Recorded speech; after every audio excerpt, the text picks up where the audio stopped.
Yo. Welcome, everybody. Yeah, we like the new graphics.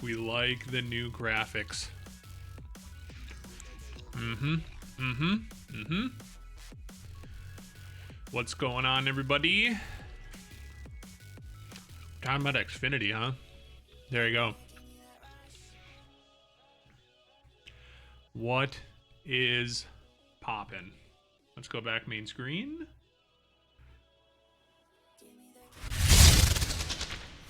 True, I missed Xfinity. I used to have Xfinity. That's the way it be.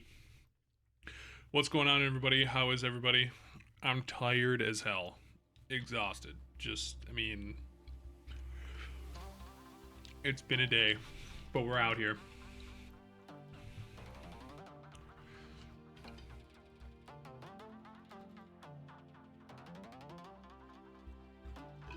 Oh, man.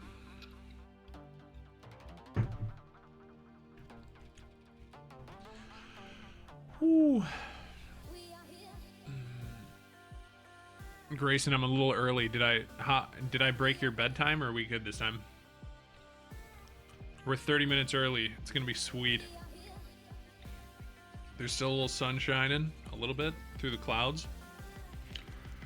Barely made it. Hell yeah, we did. Hell yeah, we did.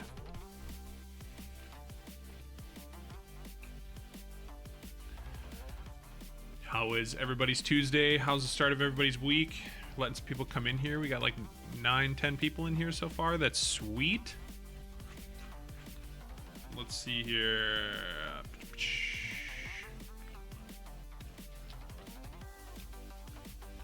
See if we can get a poll going here.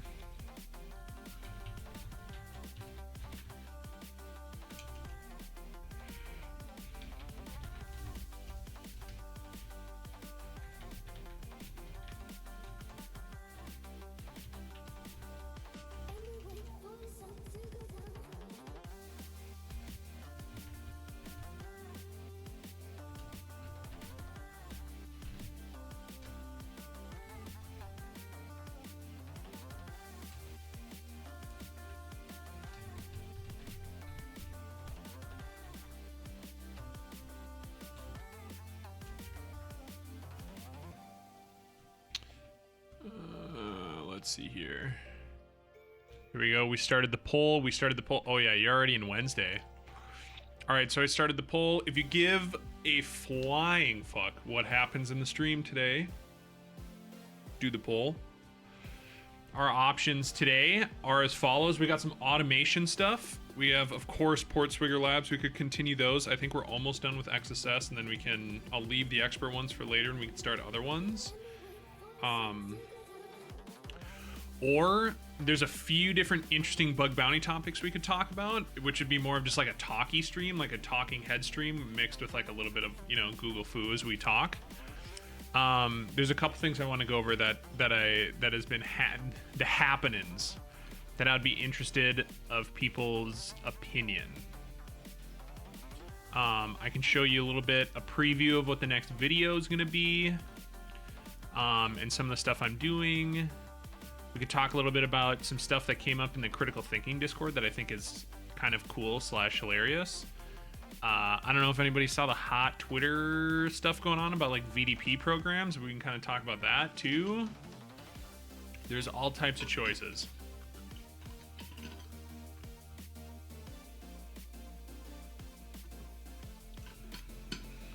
He did. He did. Brother, let it go in. Let it go in. Yep. Yep. Yes. Which, like I said, it leads a couple of interesting things. He does, XNL does develop great tools. Yeah, damn right. He does. He does. Let's see here. Will it just come up if I do XNL Hacker GitHub? Yeah, it does. Yeah. There it is. Go check out all the fun stuff. Dude, you have like a sweet homepage too. Look at this. Oh yeah. Oh dang, you broke 1K on a ton of these too. Oh yeah, we have to turn dark mode on. There we are, friends. There we are, friends. Absolutely. I didn't know. I guess I wasn't. Last time I looked, I guess maybe I did see that, or I didn't remember, man. But XNL, you got 2 projects over 1K stars. That's kind of insane. That's huge.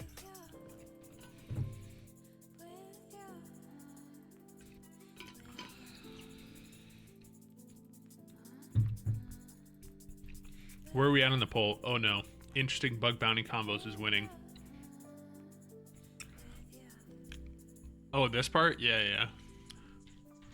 I'm pretty, the funny thing is you copied, if you copied me, I'm fairly certain I copied Jason. So that's kind of hilarious. Yeah, this part. That's so funny because I'm pretty sure, unless he changed it.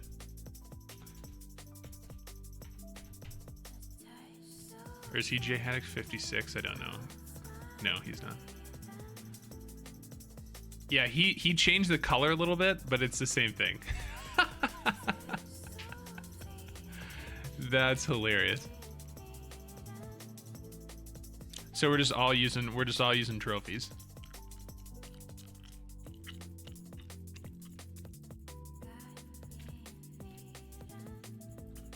Yep. Trophy gang. Roll up trophy gang. GitHub trophy gang. Although I have like a bunch of C's. I only have like a little bit of reviewers and issues. I almost like trophy up in this one.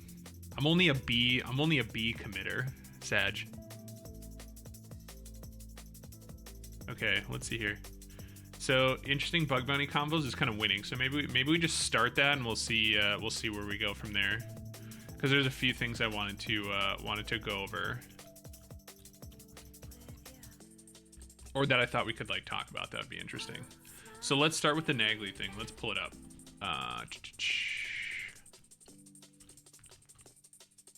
Okay, here we go.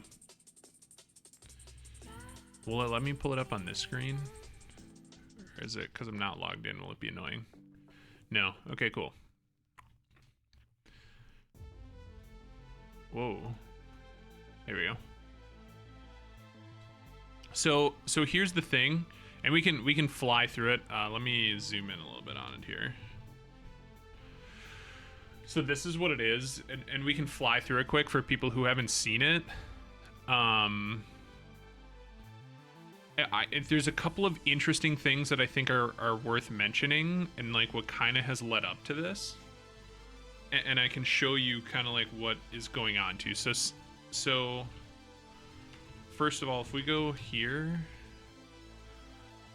oh, that's not what I wanted anyway. HackerOne leaderboard.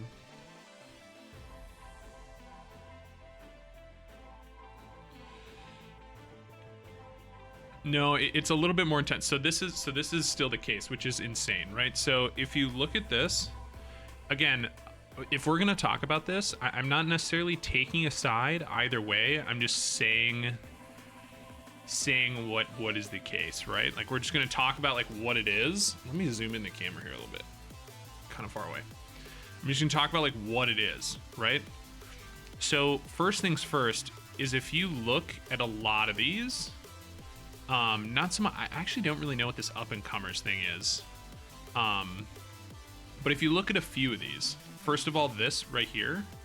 So this person, and I saw it, is at the top of the highest reputation right now, the reputation leaderboard for, I think this is technically this month, right?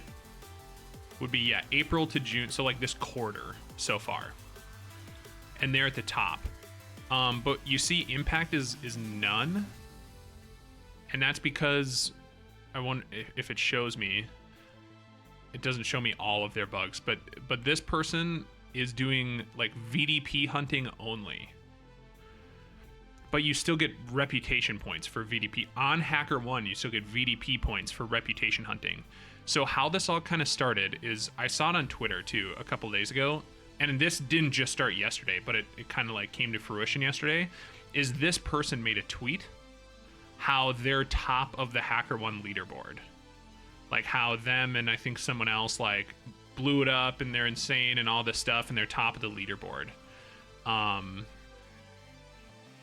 And obviously some people commented on it and it got, you know, a little heated because of obvious reasons, right? Like, again, we're not here to like start shit either way. I'm just saying what happened. So this person tweeted, people responded, the normal people that you would expect to respond responded, that it's only VDP and you're not getting paid and why it's all bad and all this stuff. So also, if you go back here and look at this list, which I think Nagley talks about as well, like 2 or 3 of these people, which again, you can kind of tell by this impact is none.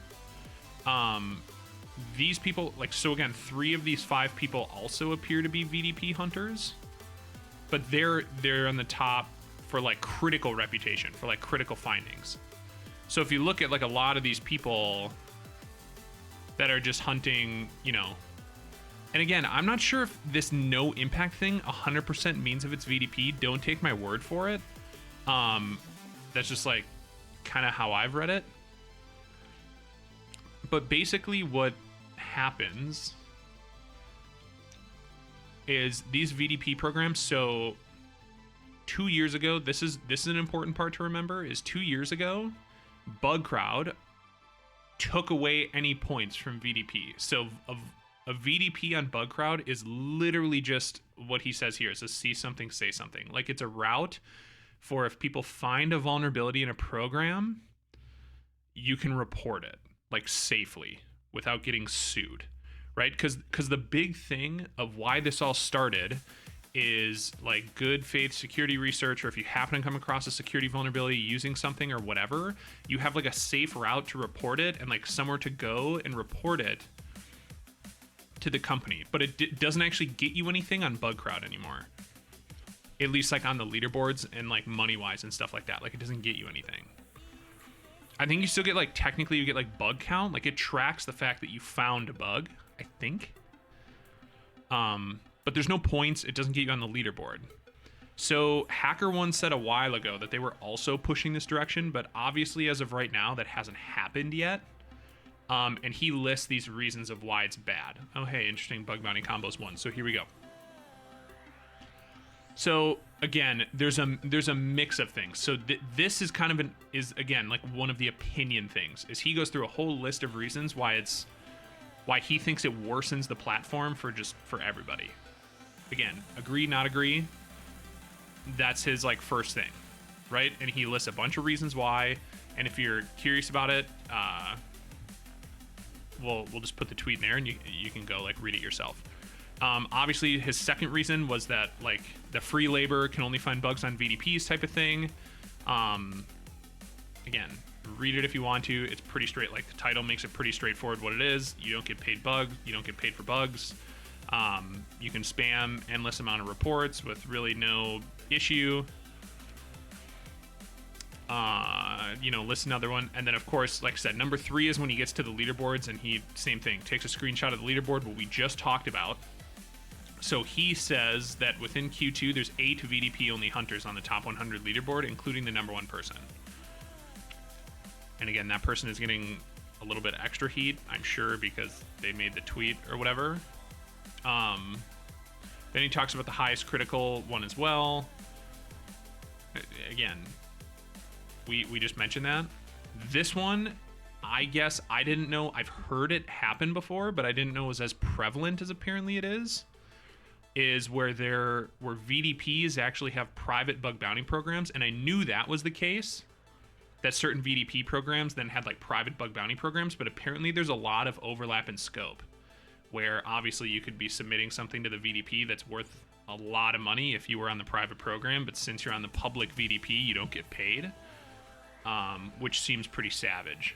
Again, I'm trying to keep like a no opinion thing here and just like talk about it so we can see what other people are doing, but it's one of those things. And then again, he mentions that he puts out that his solution would be to remove VDP points from platforms and leaderboards, do some sort of contribution recognition. So like when you turn something in, you get some kind of thank you, and maybe he says a thank you letter.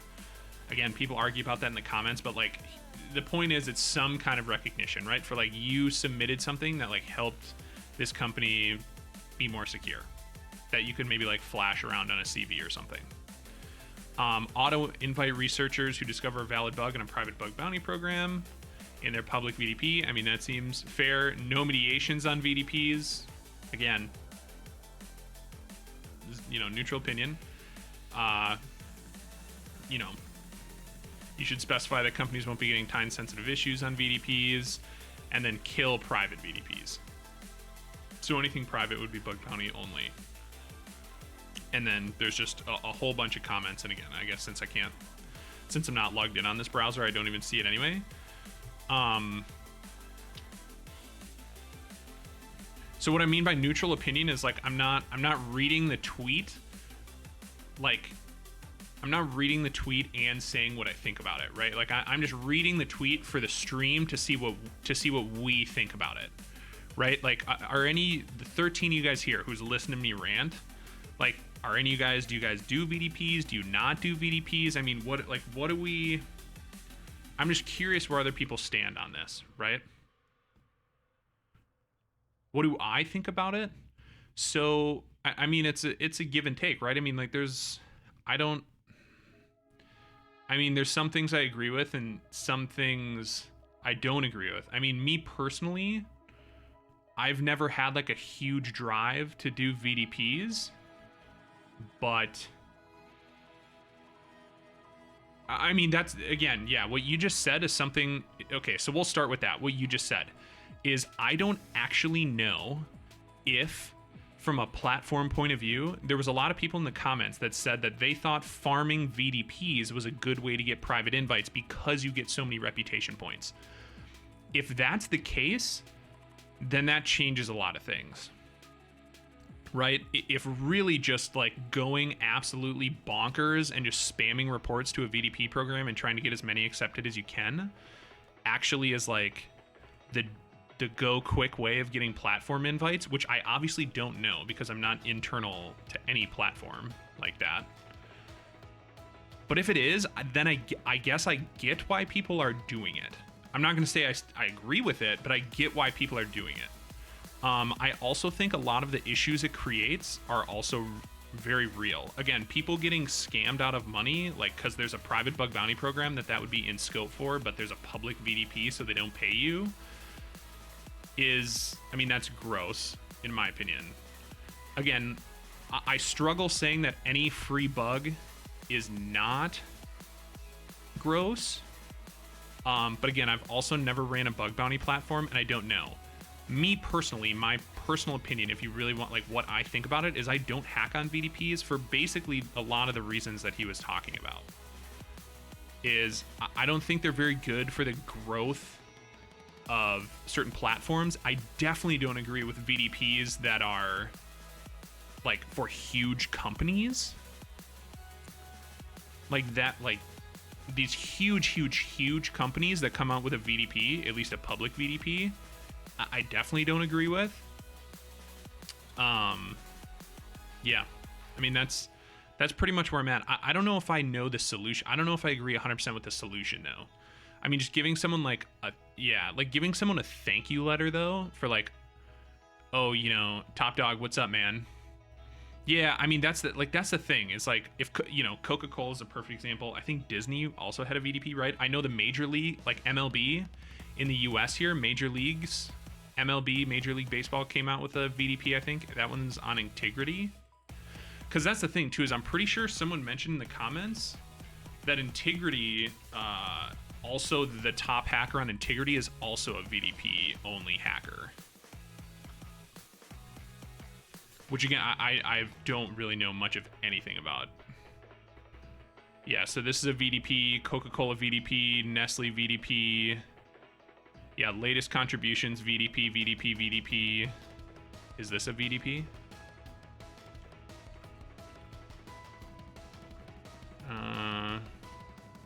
Yeah, without bounties.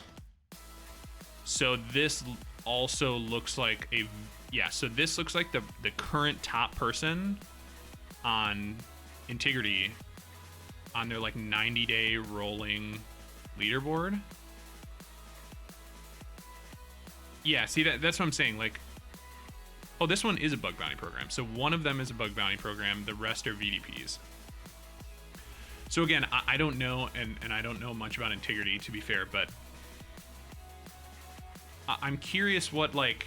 Again, do people think this is way out of whack? I mean, do we have a bunch of people here on VDPs that, I'm curious, has anyone here actually hacked on a VDP, found, 20, 30 bugs, and then suddenly got a bunch of private program invites and like launched into, private program done? Because I've never heard of that happening. Like with people I've talked to personally, I've never heard of that happening.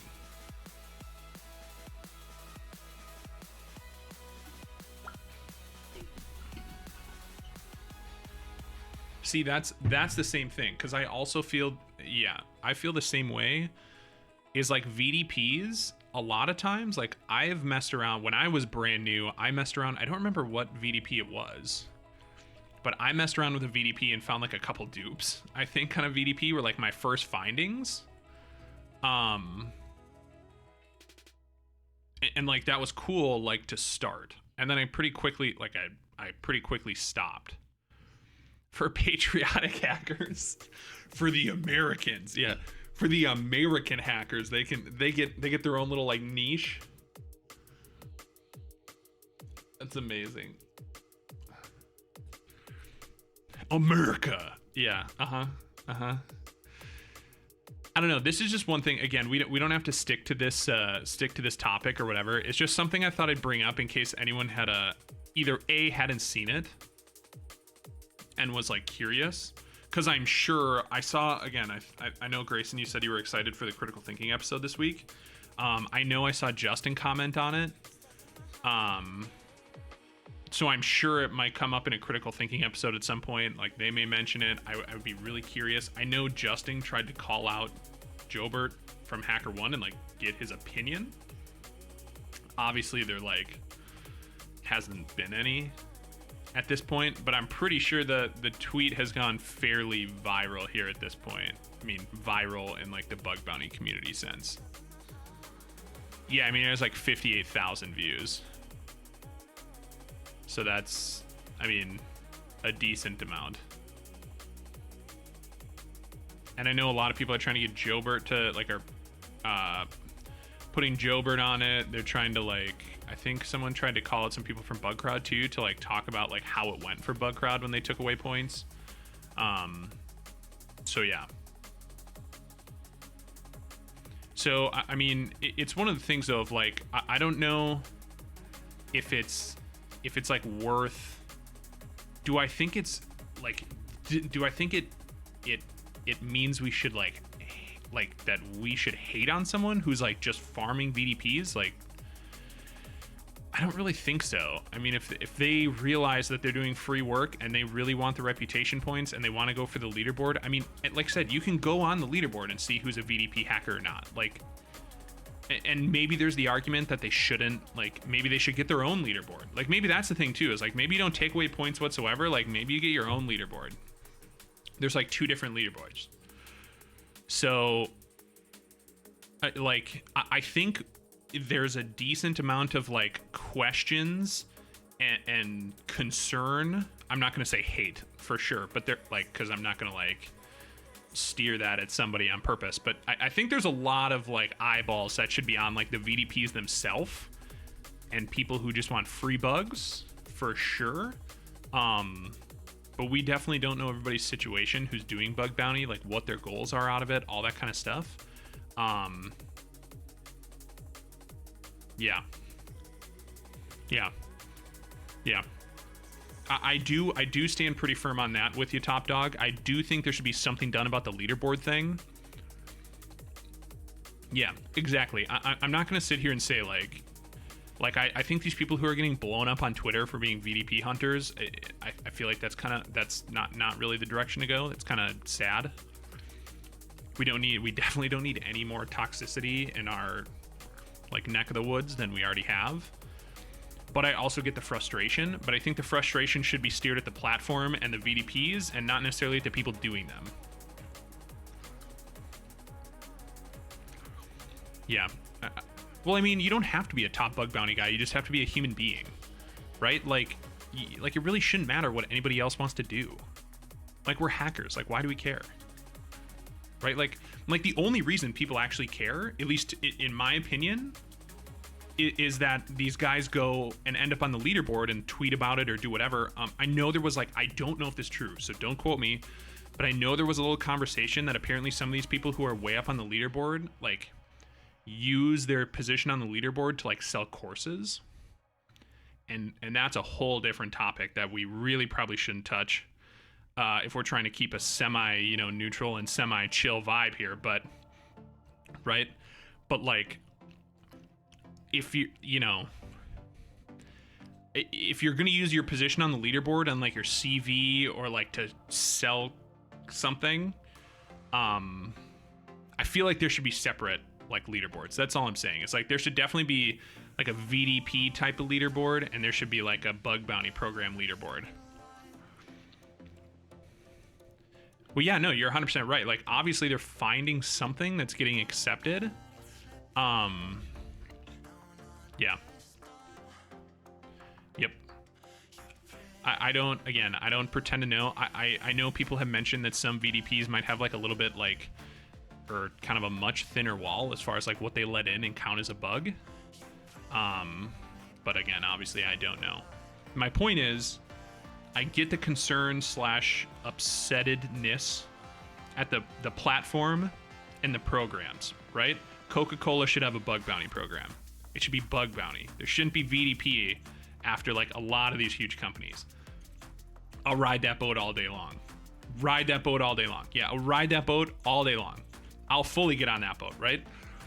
But should we be blowing someone up on Twitter because they're happy they found a lot of bugs, or because they're only VDP hunters, or because this or that? I mean, to be fair, HackerOne put them on the leaderboard, so it goes back to what I'm saying. Like go, the deal is with HackerOne for putting them on the leaderboard, like not this person. Because again, if I was a VDP only hunter and I was on the leaderboard, that put me above like doxing and some of these other people, like, I'm gonna be honest, I'd probably take a picture. Like, even though we know it's, not quite like the same, like I'd still take the picture and screenshot it and probably show it to all my homies,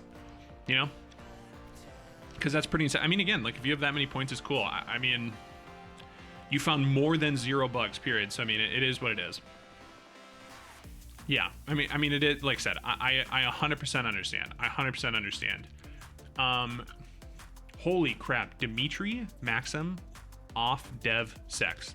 Welcome to the stream. You have a super long name, but welcome to the stream. Thanks for the follow. Huge. Okay, so I think we've beat that to a pulp. So we can move on. Yes, move on, or is there something we need to recover here? Do we get the news? Is we're all caught up now? Okay, so I don't want to be sad because I see someone that I see in my stream shitting on someone on Twitter, okay? Like Ryan said, unless it's Coca-Cola. No, I'm just kidding. Oh, damn it. Okay, when are Why can't I see ads anymore? Like now that I swapped to OBS for some reason, I like don't get the ad manager, which is really annoying. Okay, a minute 50. Okay, we'll wait for ads before we continue.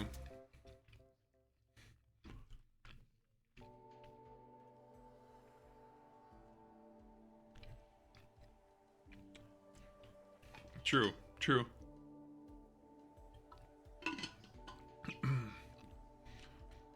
I'm assuming we're all subs here though, right? No one should be seeing the ads because we're all subs here, right?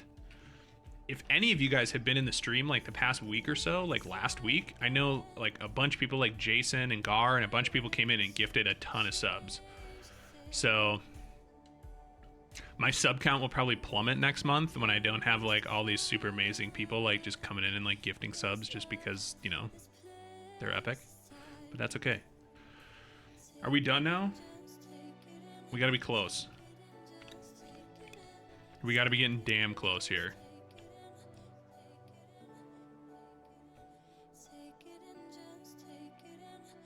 Perfect, we're done. All right, ads done. Ads done. Okay, so are we good with VDPs and stuff? Are we moving on? Because I have at least one other thing that I want to look into. Actually, there's at least one other thing I want to look into, and then we can do a little like precursor to the video that I'm gonna put together and release here in a bit.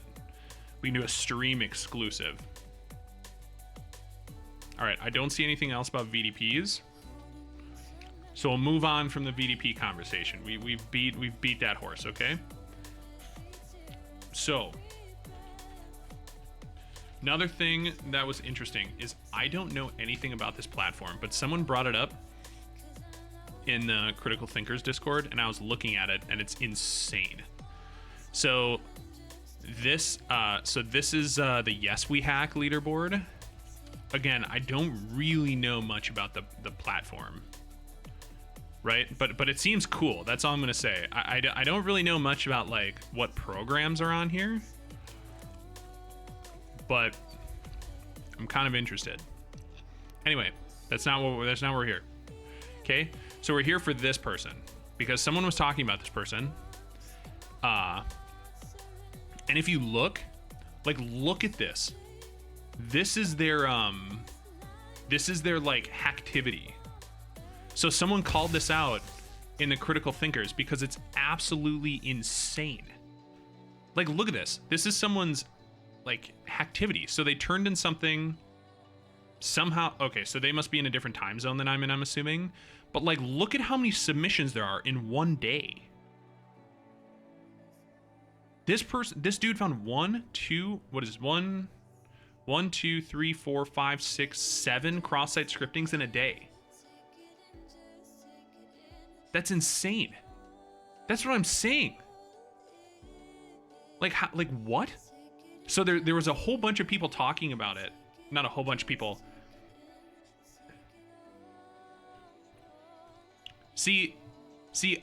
Well, that's kind of what I'm trying to get to here is, right? Like it's some kind of an automation thing. Like it has to be. For sure, but it like has to, but the thing is here, is this the thing? So if you go here, so we did a little, well, not we, there's other people that did some OSINT, right? So this person used to hack on, or probably might still on Google. Oh, it's gonna make me sign in, that's terrible. But let's see if I can pull it up. So they did some OSINT on this guy in the Critical Thinking channel.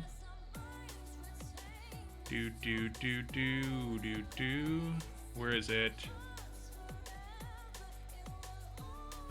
Here we go. So this is his like, it's his like, his page, right? Are we seeing this? Is it big enough? So interesting to note, right? Is let me make this a little bigger. So something that's interesting to note, yeah, I don't think there's any VDPs on Yes We Hack. That's why I kind of like rolled into this. Is kind of insane. So, but look at this. So he's a PhD in computer science. Yeah, he did a PhD in computer science, but look at this. Summary of my research approach. My ongoing research focuses on diverse forms of automated web services testing. So I'm gonna go out on a limb and guess that his research is working out pretty good. I'm gonna guess his research is doing all right. Okay? His research is doing all right. Don't we think? We think it is, huh?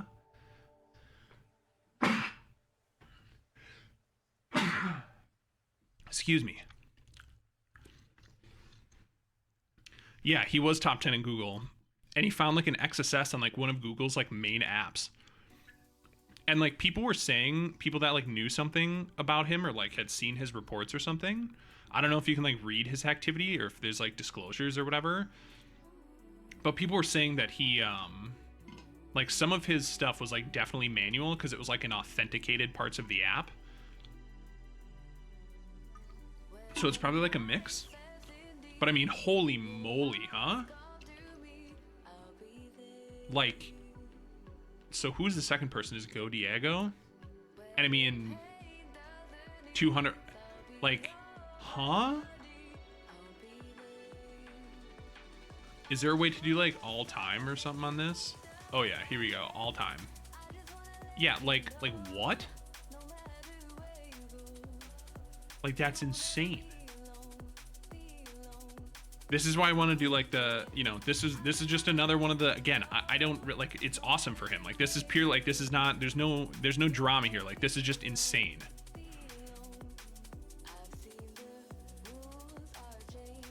Yeah, I mean, there's some people from, are the same, or are you saying like the ones on HackerOne look the same? Yeah, like, but I mean, there's a few of them on HackerOne, right? If you look at the all-time leaderboard. So if you go, oh shit, it was right there.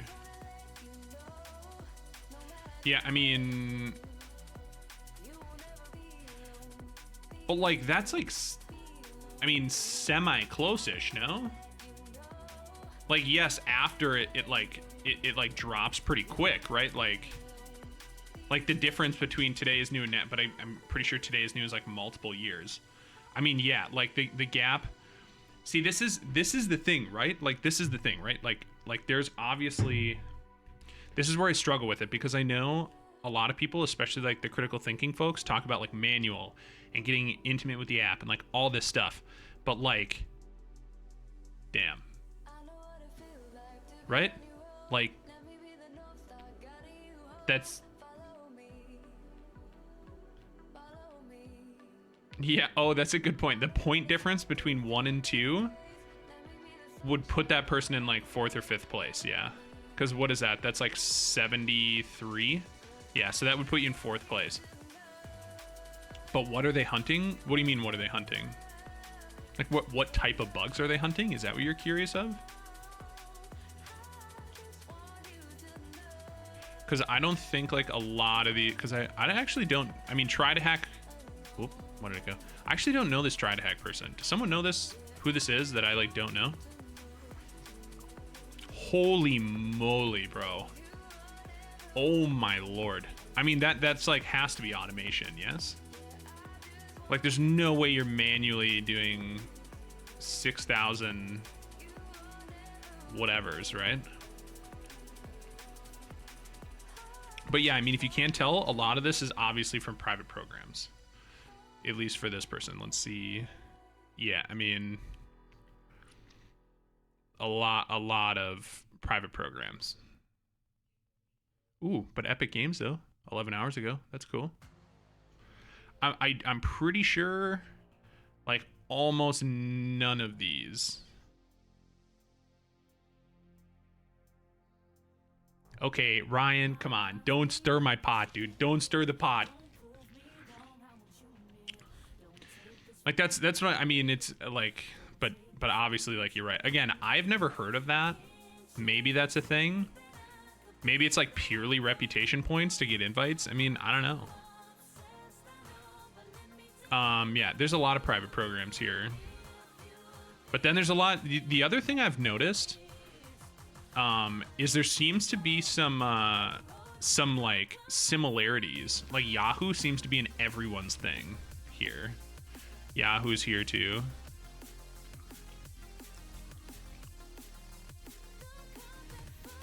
Yeah, Yahoo's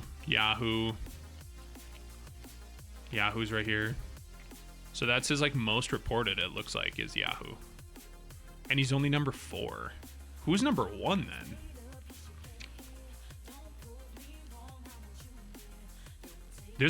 Don't a lot of these automationists sell it at this point as like some type of deal? Where's the like leaderboard? Isn't there like a leaderboard? Yeah, this isn't a leaderboard though. Oh, mayonnaise is number 1. Duh.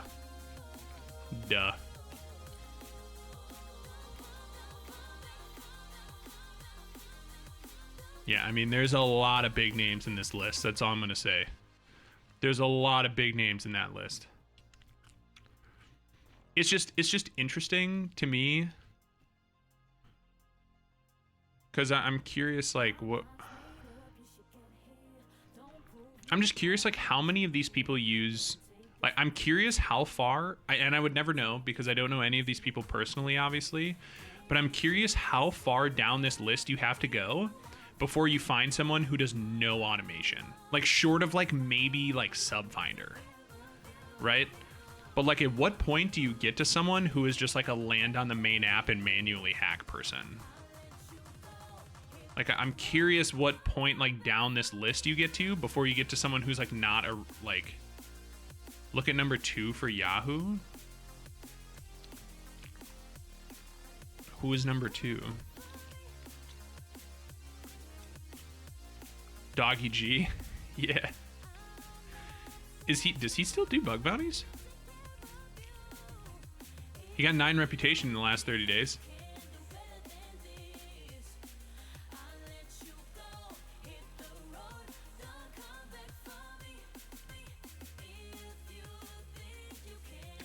No.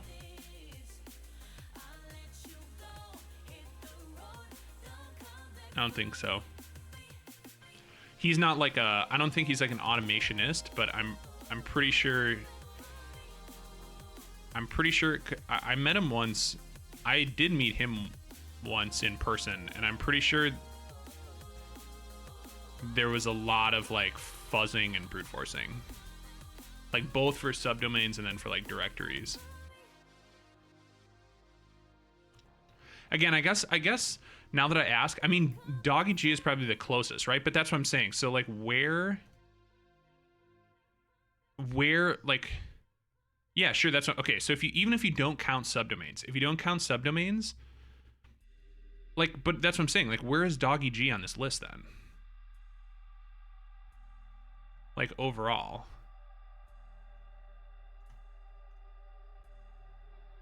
He has 17,000 reputation, so we're almost to him. Yeah, he's like right here. But I'm sure there has to be someone too. Yeah, okay, so Zishano, so like that's probably pretty close too. Yeah. So I mean that's close. So that's like 33. I wonder if there's anyone higher than him. Cause like this is obviously no. I also don't think so. But I don't know a lot of these people. And I don't really know any of them personally. I just like, but I would be really curious because maybe it is Zishano. That's what I'm saying. I'm curious who like the top person on this list is that does like bare minimum, like basically all manual. Like obviously you probably have to do some cool stuff to find subdomains. Like maybe even if you like don't count that. But like someone who isn't just like bash script. I mean, because even to me, if you're like running Subfinder and brute forcing subdomains and like piping that into just like fuff and you just like brute force all day long, like that to me is still like some kind of automation, right? Like you're still like, you're doing something.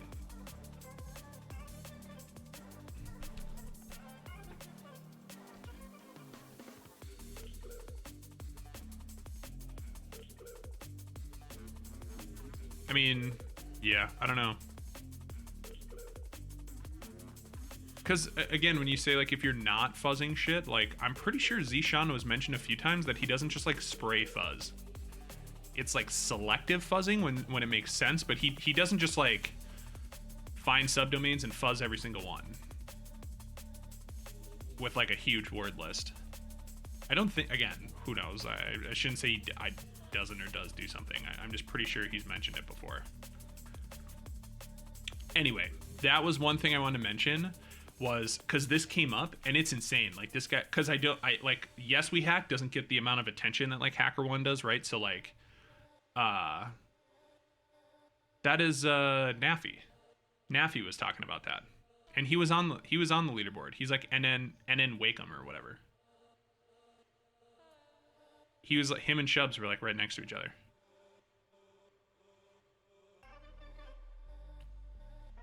For sure. But it's just, you know, like people on, what is it? People, like, Yes We Hack doesn't get obviously that much attention. Someone just mentioned it today in the thing, and I just thought it was like crazy. Like, the other thing that I find really cool is you see this guy, like on a Yes We Hack, you see this guy's activity. So like obviously a huge part of, if he is doing automation, which he like, it's crazy if he's not, no? But like a huge part of his automation must be cross-site scripting. Because I mean, that's like a huge majority. There's a few like open redirects in there, but it's like, there's so much cross-site scripting, a resource injection, which is basically still injection, cross-site scripting, cross-site scripting, CSRF, like it's just all, there's so many XSS, and like an information disclosure, that's probably automated. Like I said, total guess, like,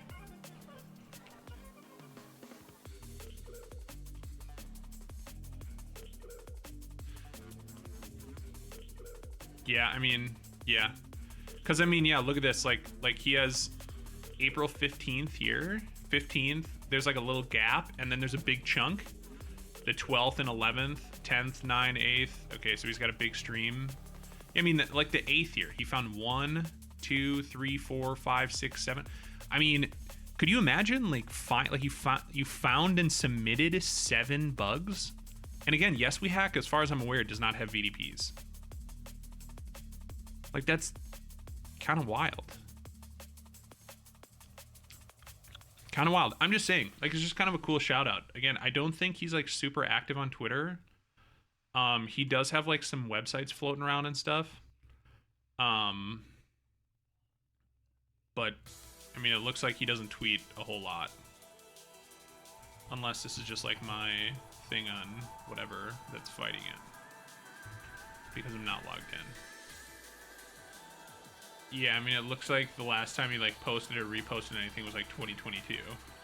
So he's too busy doing his research, right? He's too busy just owning his research. Anyway, if someone does know this guy, tell him he's amazing, because I mean that's crazy impressive. So yeah. All right. Are we ready to move on? Do we move on to the next topic? I have one more for sure topic. And then we can see where we go from there.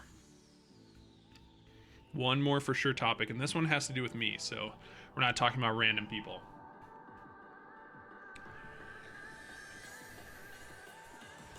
All right.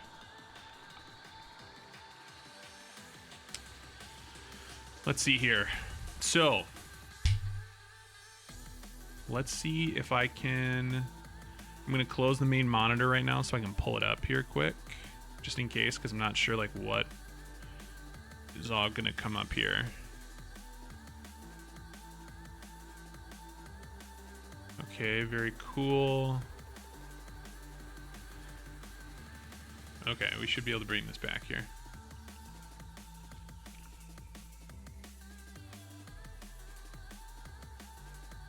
Thanks for hanging out, by the way, everybody. 15 viewers, the lurkers, the third monitor gamers, the people who are still at work or starting work or in their bed or, you know, whatever, depending on time of day. Also, JD Blackwater, I missed your follow. I'm a terrible human being, and I'm terribly sorry, but thank you for the follow, you absolute legend. Okay. What did I call this? It's a perfect question. No, god dang it. What did I call this? Hold on, folks. We gotta go back into incognito mode here. Yes, there we go. Okay. CD mount a cloud recon testing. Perfect. Okay, so for those of you who don't... Make it big before I forget. Okay, so for those of you who don't know, Jason Haddix and I released a tool at Cloud Village last year at DEF CON called Cloud Recon. Okay? It is... I have my GitHub pulled up, I suppose. Trophy game.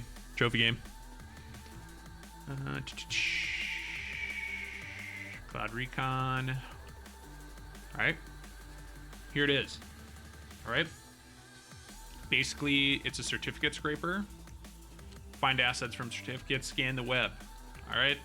There's a video of the talk releasing it on YouTube. If you go look up Cloud Village on YouTube, they have all their talks recorded. It was last year's talk, so it's like pretty much still at the top of the pile. There is 3 modes to it. There's scrape, store, and retrieve. I'm going to be honest, at this point for my own usage, I only ever use scrape because it's fast. So when I was testing this, like when I was building this and testing it, I was testing this on a really OP server. Not in the sake of like hardware per se, but I had a really juiced network connection. My network, I think, was like either 2.5 or 5 gigs per second up. And I think that's part of why this happened. But when I originally tested Cloud Recon, I was scanning with like your usage down here. So for scrape, you have how many Go routines you want to run. Now, prefacing this by saying that when you're writing a Go program, a Go routine is not a thread. You can try and get them to work like threads if you really want to, but out of the box, a Go routine is not a thread. They run concurrently, not in parallel. What that means is that Go routines basically, when they're running concurrently, they're actually swapping back and forth really fast, trying to make it look like to a user that they're running concurrently, but in reality, the context is switching like lightning speed, trying to do everything at the same time. And a lot of that does depend on like how many cores you have in the CPU that you're working with for that kind of thing. But it's a little bit different from how I understand it to how threads work in some other programming languages, where if you were to do like 100,000 threads in like C++ or even in Python, I think, XNL can probably correct me if I'm wrong, you start to run into a shitload of issues, obviously. With Go routines, you technically can do it, but you run into a little bit different issues. Obviously, you can still like overload the CPU and use all the CPU, but the problem that I ran into, that someone else ran into actually on Jason's Discord, that notified me and then I've been looking into, is I was only going off of benchmarking when I was running it in the cloud. I use DigitalOcean. I was only looking at CPU. So you can look at your droplets, which is what they call virtual machines,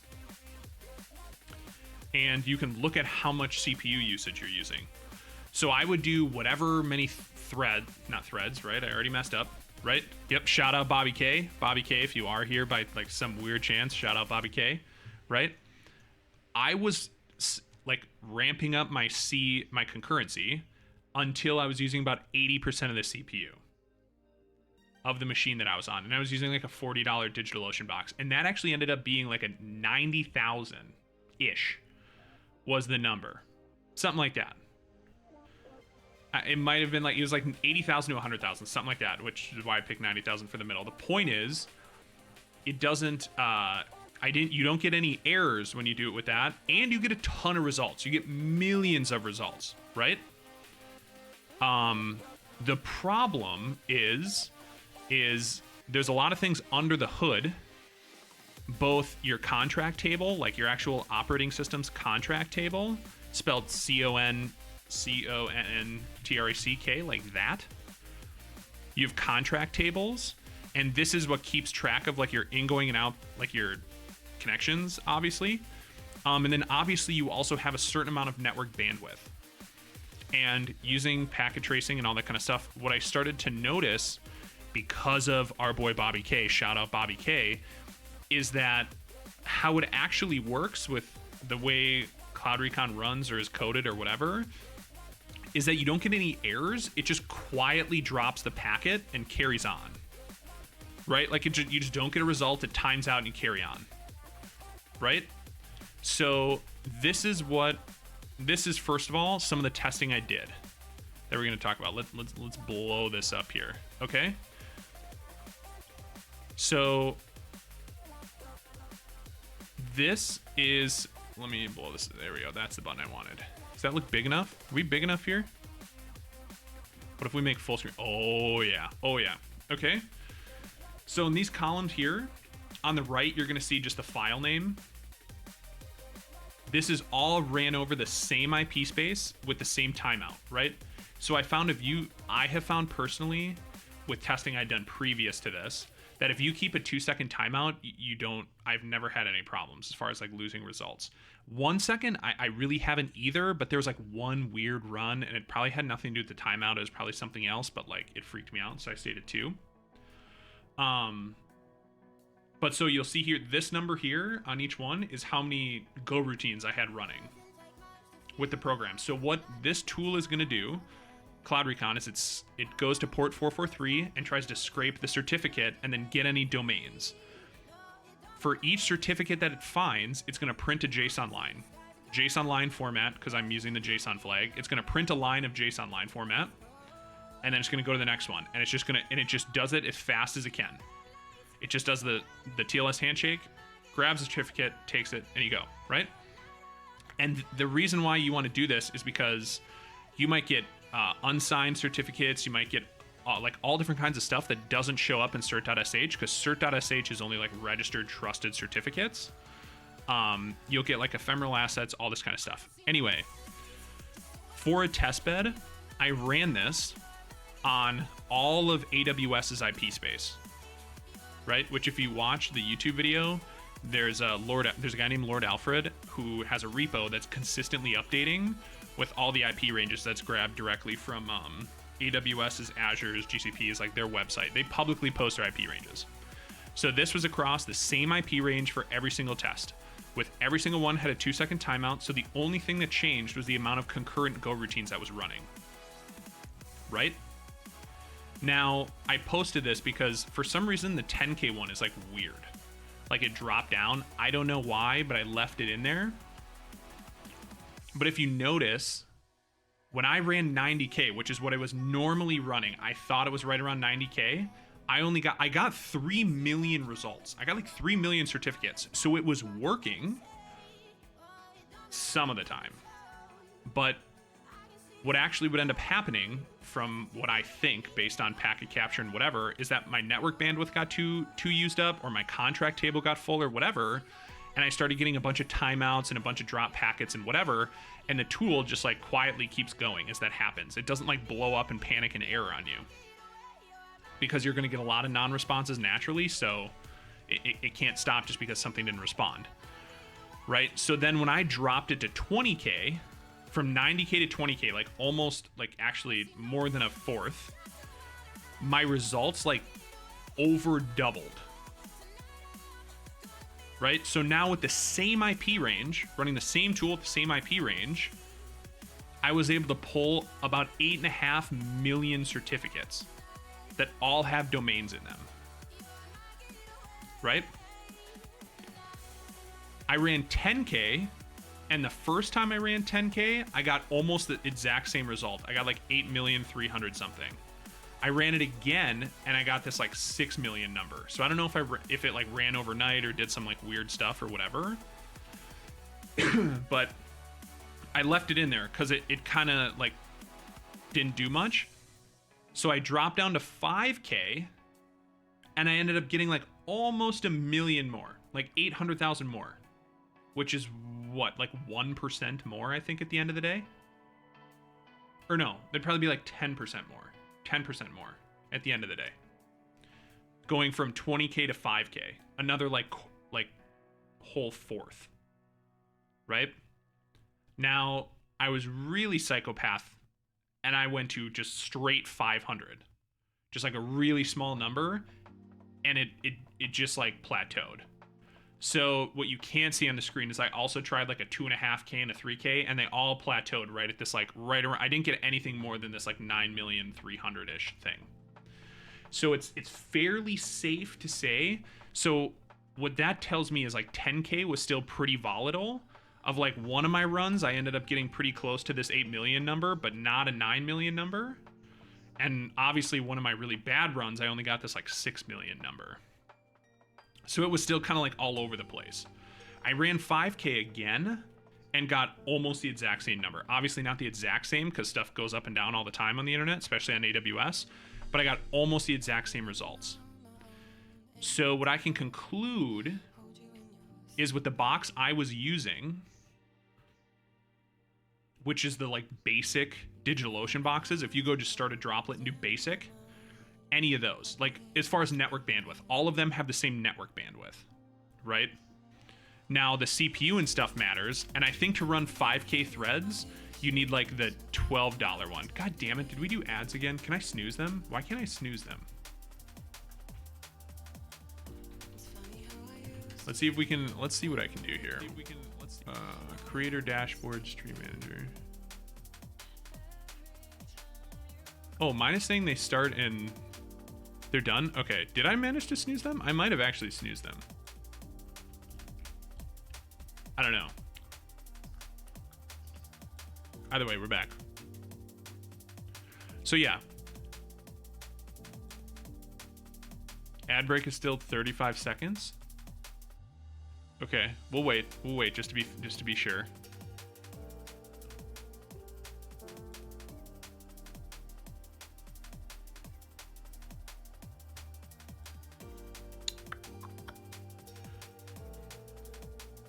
We gotta be close. We gotta be, yeah, hashtag subscribe. Again, I have it do like the lowest amount of ads possible without it just being like ridiculous. Because you can either have it do these ones where it's like a couple minute breaks like every now and then, or it's just like this massive, like one massive honk, and I feel like everyone will just leave. So this is like the weenie version. All right, are we back? We gotta be back by now. So, picture. So we were talking about, right? Is 10K was still volatile. Okay, 5K I did a bunch of times, not volatile. Right? Now, the thing is, with how long the 5K one took, it took about a day, I want to say, to go over all of AWS's IP space. And I can actually, we can look at that right now. That was the other thing I was going to look at. So, yeah, we want to cat time. So this is what it took for time. So I put 2-second timeout, but they all had 2-second timeout. So the 90K threads finished in like an hour.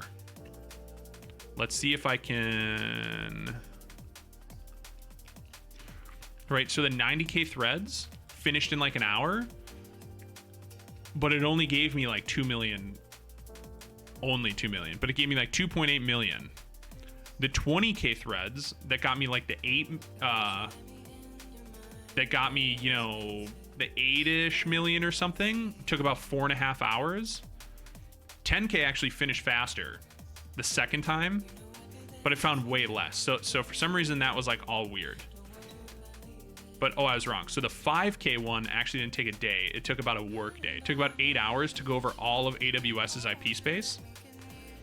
And this one was like the highest I could go to like reliably, comfortably get the same amount of results, right? So what this looks like is now we're getting to the juice. So let me log into DigitalOcean here quick over on the other screen. Got to do that 2-factor auth. Keep that 2-factor auth really dealy.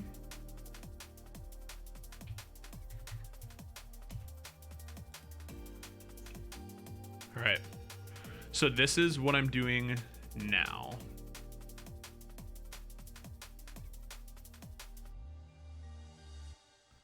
So if I go to create droplet, okay. So this is what I'm talking about. So if you, that way I don't dox myself, I'll take myself out of my own thing. So when you're creating droplets, what I mean by basic is if you go here, there's this basic, like a shared CPU plan. So what I think happens, and to be fair, I haven't spent the money to test yet, and I might at some point, but I'm a little scared, is if you look here, this is what I was using, and I was maxing, oh, this is Intel, regular. So this one was what I was using, and you got 4 shared CPUs, right? The thing is, you only get 1 gig per second network bandwidth on this, from what I'm reading, right? Which is where I got these results, right? Well, I think I defaulted it to 100, but yeah, I mean, I could default it to 5K. I definitely could. I don't right now because you normally don't want to default it to run like the fastest, but we could. Because if I default it to 5K and there is someone using it on like internals and they download the new version and it just like rips through someone's network, like it actually might catch someone's attention. But this is what I'm talking about. So if you go here and you go to like CPU optimized, see how now it says network up to 2 gigabytes per second? So now your network throughput is actually like double, right? So before on the basic ones, you were only getting a gig. So with these, you get double. You get less CPU. So if I wanted the 4 CPUs, I'm now paying basically double what I was paying before to get the same 4 CPUs and all this kind of stuff. But I get double the network bandwidth, which might actually help me. Obviously, there's also the option of this like premium one where you could pay like another like $18 more and pay $100 a month for a big juiced up 4 CPU box, and you would get up to 10 gigabits per second. Now, I haven't tried this yet. Once I feel angsty enough, I probably will try this. Sorry, I need to remember to zoom in more. Okay, here we go. So does everyone see this now? So right here, you get network up to 10 gigabits per second with this one. This one over here, you get 2, which is double it before. Because if you go to basic, it doesn't show anything. And when you look in their support site and their settings and stuff and their docs, it says it bases at 1. So if you're doing a basic shared CPU box like this, and even if you go all the way up here to like this one, you're only getting 1 gigabit per second network bandwidth, right? If you go to CPU optimized, you can start with regular Intel ones and it'll give you up to 2, or you can go to premium Intel and get up to 10. Well, that's what I'm saying. It's actually less about CPUs, because the same thing is like I have a bunch of compute power down in my basement, but my house only has 1 gigabit per second network speed, like up down. I have a gig up down, and that's all like the wiring is for, right? So even if I go like crank on a bunch of CPUs downstairs, I won't get any better results. I'm fairly certain that this is what you're looking for. To like, if you really want to crank it up, that this is what you're looking for. Is you want a premium one. Again, the lowest you can get is 4 CPUs with this type of thing. What about over here? Over here, it looks like you can get 2 CPUs if you want. Again, you could probably do 2 CPUs and you could probably still get away with like 50K threads, I would think, especially if they're like Intel CPUs and have a bunch of like cool stuff on them. But so if you're using the tool and you have any interest in using the tool, it's something to note. Because the reason why I say that is because my DEF CON talk, I mentioned that I ran it on all of AWS in like 2 hours, right? Which when you look at the time, like I was basically probably doing it with 90K threads or maybe like 50K if I was doing it in 2 hours. And when I've been using this to scan like all of the IPv4 space. And before when I was doing it with like 90K threads because it was getting results. I was like, okay, great. I was getting a ton of results, right? So now what I'm doing instead, and let me pull this over here just to make sure I don't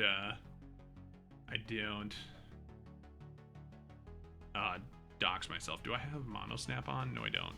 Dang it. Mono snap. Let me take a screenshot because I don't want to show all the IPs of all my boxes and stuff. Because that's icky. We don't do that here. Whoop. You guys got some OBS inception.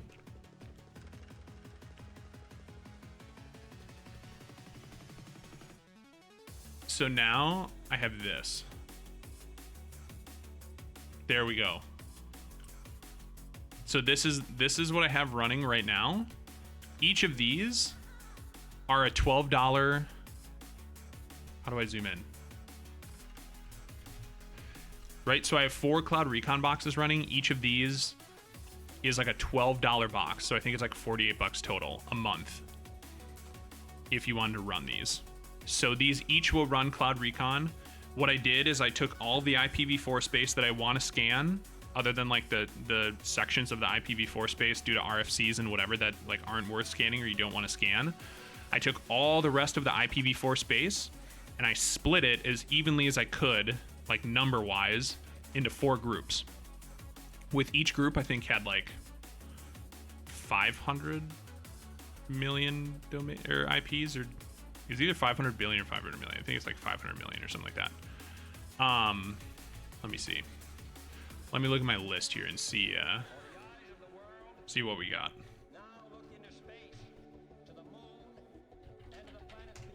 I can tell you. So each group actually has about 1 billion. That's what it comes out to. It's about 1 billion. So each one of these is running with 5K threads through about 1 billion IPs, each one. So it's still running right now, obviously. It's going to be running for a while because I slowed it way down. But the idea is that I will get way more results than last time. So that's kind of what I'm waiting on to make the video, is I'm hoping that like these results that I've collected in the past from scanning all of IPv4, and that doing it like more spread out like this and slower and grouped up and like with less concurrency is just gonna like quadruple my findings. And we're gonna just have a whole bunch of domains. That's the goal, because recon is life apparently. So yeah, that's pretty much it. We're doing it.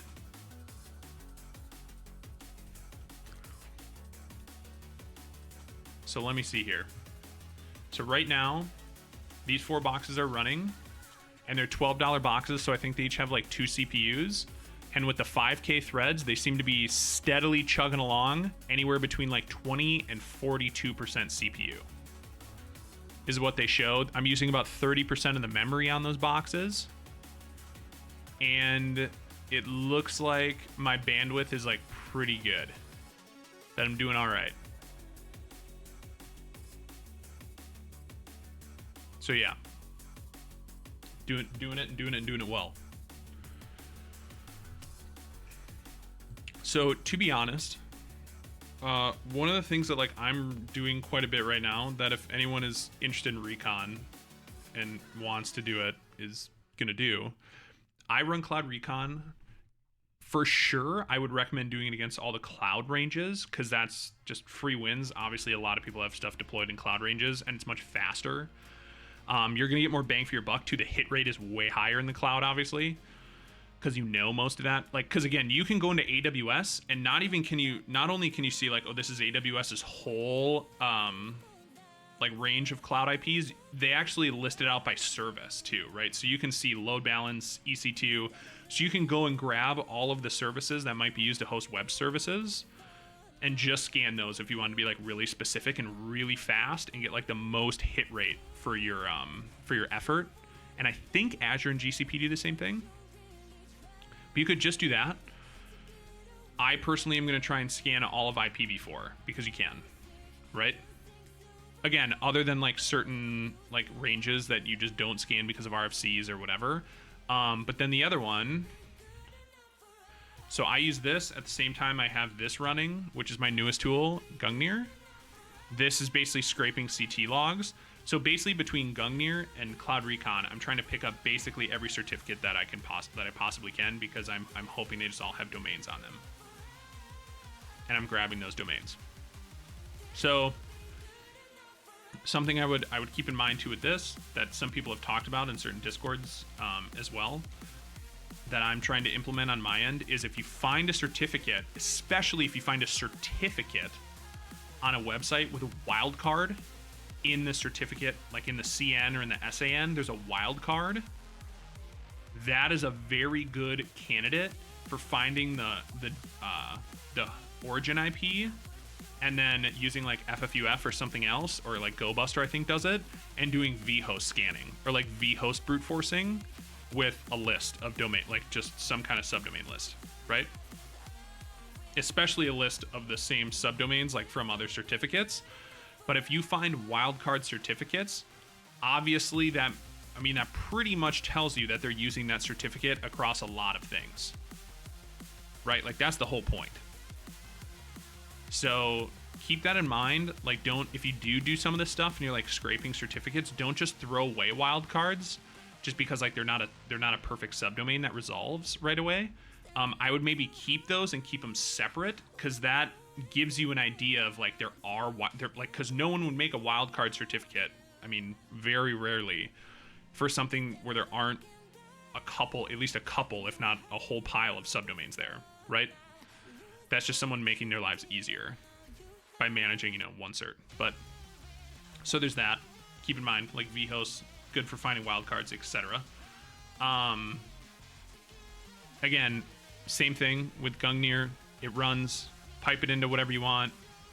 Notify, I use that. And then the other thing I run is and you can use any tool you want. You can use DNSX. You can use like HackRev DNS, I think is like HackLuke's reverse DNS tool. ZDNS by the ZMap project does reverse DNS.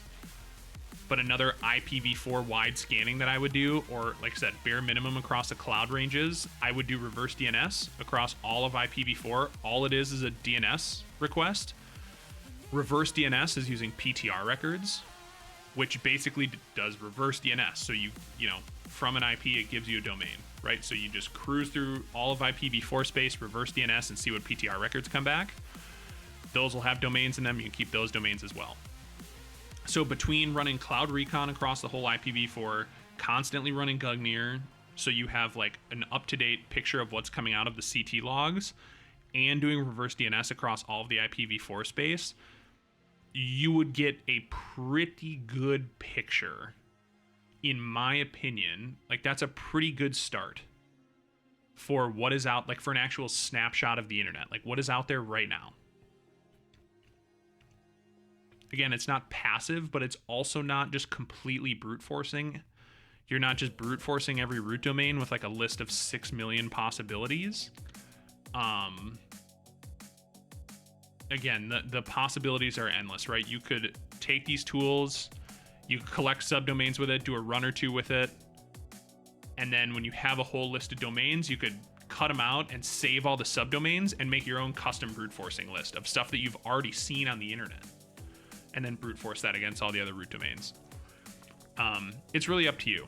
But if you're someone who's interested in recon, I release these tools because that's what I use and am using, and I'm trying to implement into like my own framework. That we, I keep putting on the poll, but we never want to go over. So we, automation streams, I guess, are not it. But I'm building an automation framework. This kind of stuff is stuff that I'm putting into my stuff. If you have any questions about using it, ask me. Or if you think there's something that you can add, like that can be added or something like that, or something you think I'm missing, whatever, let me know.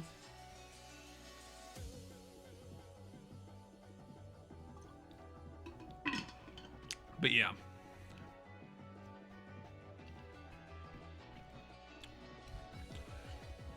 So what do we think? Are we lost? Am I rambling? Like what, is this just... Where are we at? Is this like so boring everyone fell asleep, or am I a second monitor hero, or where are we at, gamers? OAuth time? Bruh. That's my next automation tool, right? We'll just be an instant OAuth hacker. Actually, it'll be Ryan's tool, Roll for Combat. This is gonna be his first tool to the people. We'll be literally just point a URL at it and it'll break it. Done. Instant. You'll see Ryan at the top of the leaderboards in no time. It'll be insane.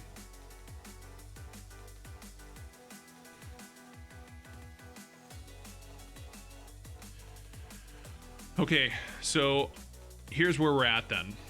I'm gonna be honest, I did not eat dinner previous to getting on because we got on early. So we've been streaming for about an hour and a half-ish now. We've done our interesting bug bounty conversation. And Thursday's stream is probably going to be a little longer. I think I'll have a little bit more free time. So I don't feel like super bad if we end this one early. So we might end this one here for now, because I'm pretty sure if we get started with Portswigger, I mean, you got to commit, you know, a good 30-40 minutes to that. So we'll be back Thursday. We're probably going to stop this one here. Again, if anything we talked about here, you either have questions regarding stuff we talked about earlier now, or you want to see more of the tools, or you want to use them, or whatever, go to my GitHub and go to XNL's GitHub, because, you know, dope tools, huge dope tools. We linked that at the beginning. Other than that, I'm probably going to head out. I will see you guys on Thursday. We'll do whatever on Thursday, just like we do now. I'd kind of like to finish the Portswigger labs, but I also, there's some like really cool stuff I'm doing with automation. So if it someday would win the poll, it would be cool to go over with stream. But otherwise, maybe by, I mean, again, it's just been running like all weekend long. So maybe by Thursday we'll have these, like I said, these Cloud Recon results from IPv4. We'll see. I'm trying, like, I'm waiting on the video till it finishes so I can know how long it took to do one whole scan and the results and everything else. But until then, I'm gonna head out. I will see you guys on Thursday. Thanks for coming. Thanks for chatting. Thanks for the follows. Thanks for everything. I appreciate the heck out of all of you guys. Looks like we're gonna beat the ads by like a minute and a half or like 3 minutes or something like that. So we're not even gonna hit the next thing, ads, because that's insane. Also, ads are lame. But I will see you guys on Thursday. Thanks for coming, and stop by again on Thursday. Same time, same place. Maybe a little later start, but same time, same place, basically. So thanks, guys. Thanks for coming out. Peace.